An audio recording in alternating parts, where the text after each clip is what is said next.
Hey everybody, I'm Nicholas, and this is the first video in a new series of vlogs that I'm doing called Thoughts from Your Local Film Student.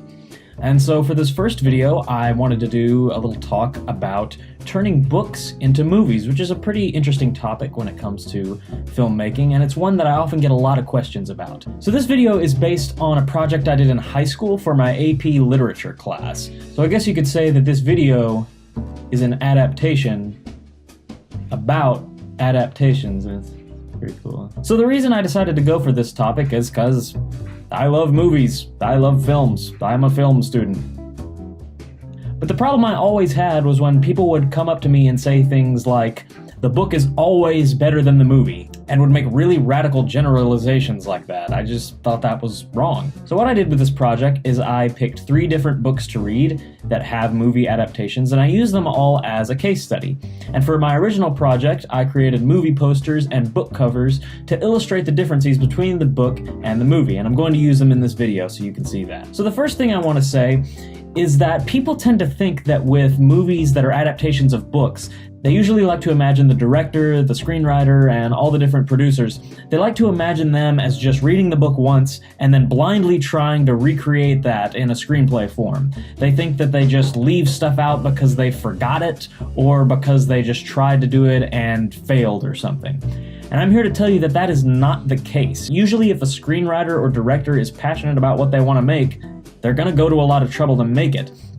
They're going to read the book very many times before they create the screenplay, and even more before they create the finished film. Movies take a long time to make, and so it's a very thorough process. Not to mention, they do have to get the rights from the publisher of the book. They can't just make it however they want. I also want to point out that you shouldn't accuse the author. People also like to think that the author gives away the rights and then just doesn't have anything to do with the movie and just crosses their fingers and prays that it turns out the way that they want it to.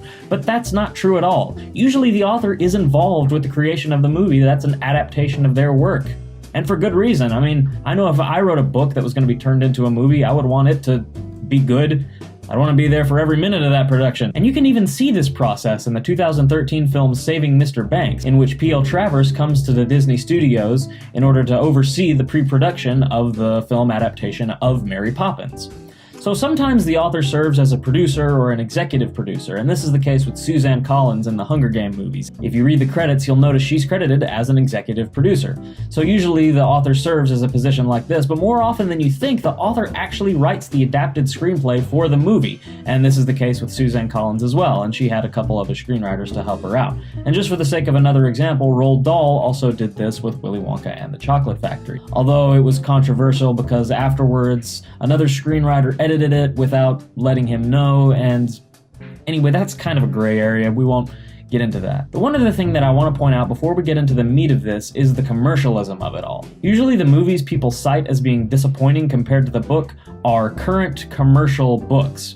So think about this here. The publisher has to worry about selling copies of this relatively new book, and the filmmakers have to worry about selling the movie tickets. So if you go to a bookstore and see a book that's going to be turned into a movie, you usually see a sticker on it that says, "Now a major motion picture." But if you go to something that's classic, like A Clockwork Orange that has an even more renowned movie adaptation, it won't have that sticker, and this is due to commercialism.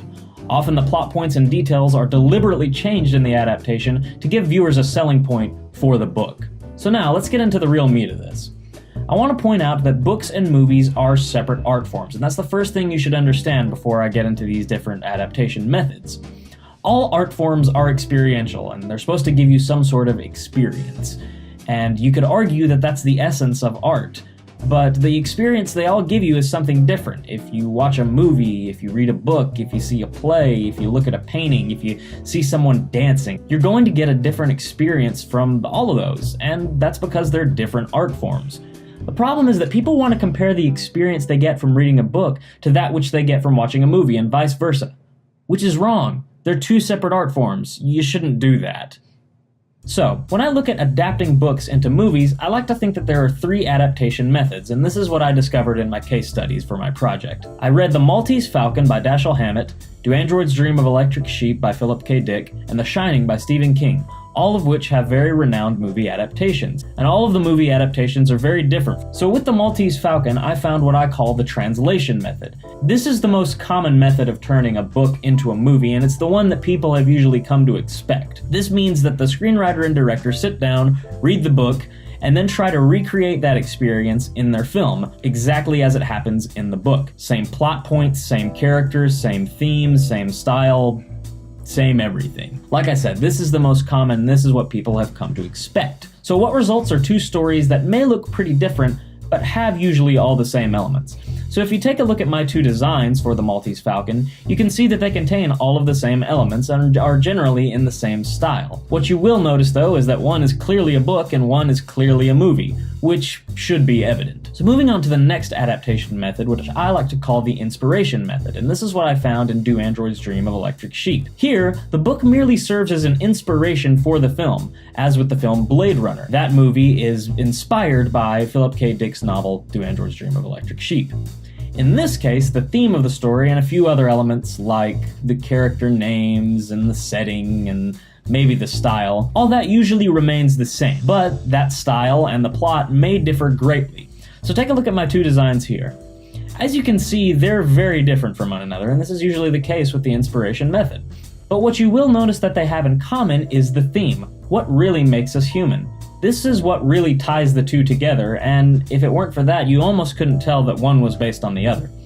This is very common in adaptations of short stories to feature films, which makes sense because if you're adapting a short story which takes about a half hour to read into a movie that's going to be at least an hour and a half long, you want to expand on that story and those ideas. So some other examples of movies that have this adaptation method are, like I said, usually short stories that have been turned into feature films. So some examples are The Adjustment Bureau, which is based on Philip K. Dick's novel Adjustment Team. 2001: A Space Odyssey is based on Arthur C. Clarke's short story The Sentinel.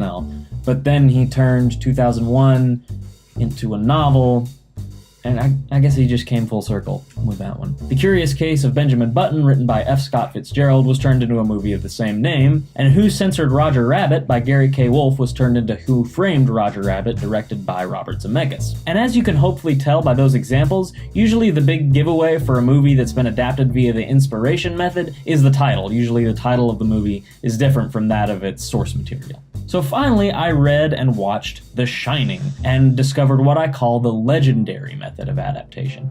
And this is the least common and the most unusual version, so just bear with me. Some other examples that I can think of, and these are really the only ones I could think of, are Oh Brother, Where Art Thou by the Coen brothers, which is based on The Odyssey by Homer, Wes Anderson's Fantastic Mr. Fox, which is based on Roald Dahl's novel of the same name, and finally, the movies that are based on actual legends or fairy tales, such as Cinderella, Pinocchio, or Frozen. So with this method, the story told in the book and the movie is almost like a legend being told by two different storytellers, the author of the book and the auteur of the movie. Auteur is just a fancy French word which basically means storyteller. So take The Shining, for example.